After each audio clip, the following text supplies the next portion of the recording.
এটা নবী সাল্লাল্লাহু আলাইহি ওয়াসাল্লামের নববী একটা সুন্নাহ ছিল যে তিনি নিজে জ্ঞান চর্চা করেছেন, সাহাবীদের মধ্যে সেই জ্ঞানের বিপ্লব ঘটিয়েছেন।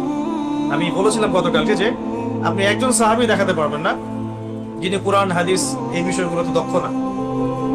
আমরা ভাগ করি যে এখানে রাইসুল মুফাসসিরিন আছেন, মুহাদ্দিস, সাহাবী আছে, অনেকভাবে ভাগ করি, কিন্তু বেসিক ফান্ডামেন্টাল ইসলামিক নলেজ কম এমন কোনো সাহাবী আপনি দেখাতে পারবেন না।